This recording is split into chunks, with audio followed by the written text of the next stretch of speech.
जय मसीह की गुड मॉर्निंग। आज सुबह प्रभु का वचन हमारे लिए इफिसियों की पत्री अध्याय 5 आयत 33। इफिशियंस चैप्टर 5 वर्स 33 आपके लिए पढ़ना चाहती हूँ। पर तुम में से हर एक अपनी पत्नी से अपने समान प्रेम रखे और पत्नी भी अपने पति का भय माने। एक और आयत को पढ़ना चाहती हूँ। पहला पत्रस अध्याय 3 आयत 7। First Peter chapter 3 verse 7। यहाँ पर इस प्रकार लिखा है, वैसे ही हे पतियों, तुम भी बुद्धिमानी से पत्नियों के साथ जीवन निर्वाह करो और स्त्री को निर्बल पात्र जानकर उसका आदर करो। मेरे प्रियो, हमने दो आयत को पढ़ा है। इफिसियों के पत्र में हमने पढ़ा पति पत्नी से प्रेम करे, और पहले पत्रस में हमने पढ़ा पति पत्नी का आदर करे। मेरे प्रियो, यहाँ पर दो बातें हैं, एक है प्रेम करना और दूसरा है आदर करना। हर शादी में, हर परिवार में ये दोनों बातें होना बहुत ज़रूरी है। पति पत्नी से और पत्नी पति से प्रेम करे और आदर करे। अगर ये दोनों बातें एक रिश्ते में है तो वो रिश्ता बहुत मजबूत होगा। प्रेम और आदर करने का मतलब क्या है? हम लोग कैसे हमारे जीवन को जिएंगे? अगर प्रेम और आदर है तो मेरे प्रियो, हम एक दूसरे का ख्याल रखेंगे, मदद करेंगे, हम क्षमा करेंगे, हम लोग एक दूसरे को गलत बातों को बोलकर दुख नहीं पहुंचाएंगे। गुस्सा है तो भी गुस्से पर संयम रखकर हम बातों को सुलझाएंगे, नाराज़गी को छोड़ देंगे, कभी एक दूसरे पर हाथ नहीं उठाएंगे। मेरे प्रियो, ये बहुत ज़रूरी है। प्रभु के बच्चे कभी भी एक दूसरे पर हाथ नहीं उठाना चाहिए। अगर ऐसे कभी आपके परिवार में हुआ है तो माफ़ी मांग लीजिए और ये डिसीजन को लीजिए कि हम आगे हमारे परिवार में ऐसी बातों को नहीं करेंगे। एक दूसरे की बुराई नहीं करना है। मेरे प्रियो, आप अपने दोस्तों के साथ होंगे, अपने रिश्तेदारों के साथ होंगे, लेकिन हमेशा याद रखना कि हम लोग अपने जीवन साथी से प्रेम करना है, आदर करना है। इसका ये मतलब है कि उनकी बुराई को या उनकी कमियों को हम दूसरों के सामने चर्चा नहीं करेंगे। साथ में हमें कभी एक दूसरे के माता पिता या रिश्तेदारों की बुराई भी नहीं करना चाहिए। कभी आप दोनों के बीच में कुछ बहस हुआ या कुछ अनबन हुआ तो ध्यान रखिए कि माता पिता या रिश्तेदारों की बुराई उसमें ना करें, लेकिन आप लोग आपस में बात कर कर अपने उलझन को सुलझाइए। कभी भी एक दूसरे को धमकी नहीं देना कि मैं तुम्हें छोड़ दूंगा या डिवोर्स दे दूंगी।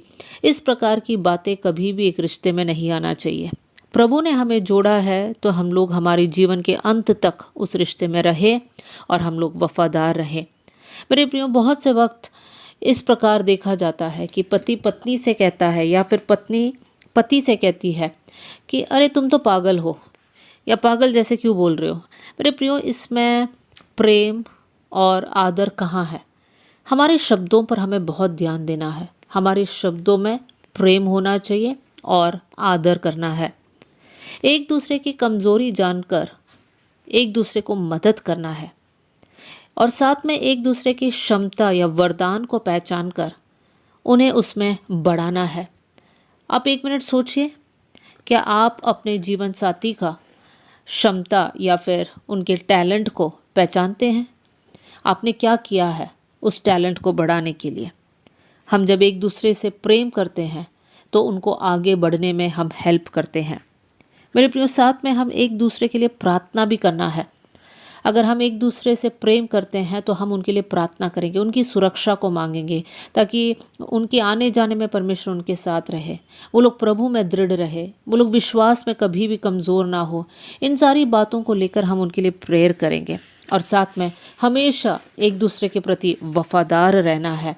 हम लोग जब बाहर ड्यूटी में, ऑफिस में या कहीं भी हम जाते हैं, हमेशा याद रख लीजिए कि परमेश्वर हमको देखता है, तो वफादारी हमारे जीवन में होना बहुत ज़रूरी है। एक दूसरे से छिपकर कभी कुछ बातचीत या मैसेज नहीं करना है।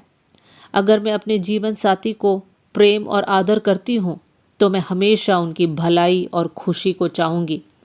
इसमें मुझे दुख भी उठाना पड़े तो भी मैं तैयार रहूँगी, क्योंकि मेरे अंदर मेरे जीवन साथी के प्रति मुझे प्रेम और आदर है। तो आप सोचिए हमारे जीवन कैसा है मेरे प्रियो। ये वचन सिर्फ सुनने वाले ना बने, लेकिन सुनकर अपने जीवन में हम लोग लागू करने वाले बन जाए। लेकिन हमें इस विषय में भी ध्यान देना है कि हम सिर्फ सही बातों के लिए साथ देने वाले बने। अगर हमारा जीवन साथी गलत कर रहा है तो हमें उन्हें समझाना है और उनका साथ नहीं देना है। बाइबल में से एक बहुत अच्छा उदाहरण है हनन्याह और सफीरा का। प्रेरितों की किताब अध्याय 5 में हम देख सकते हैं कैसे हनन्याह और सफीरा एक साथ आकर ये दोनों पति पत्नी डिसाइड करते हैं कि हम पतरस से झूठ बोलेंगे। और मेरे प्रियो, और हम देखते हैं उनका अंत कैसे हुआ। तो हमें इस बात का ध्यान देना है कि हम लोग झूठ के लिए या धोखा के लिए या कोई भी काम जो गलत है उसके लिए एक दूसरे का साथ ना दे, लेकिन हम प्रेम से उन्हें समझाएं कि ये गलत है और सही मार्ग कौन सा है, उसी में हमें चलना है कर आप लोग डिस्कस कीजिए। मेरे प्रियो, पति पत्नी का रिलेशनशिप बहुत ही महत्वपूर्ण है। अगर हम लोग आपसी प्रेम और आदर नहीं करेंगे तो परमेश्वर हमारी प्रार्थनाओं को भी नहीं सुनेगा।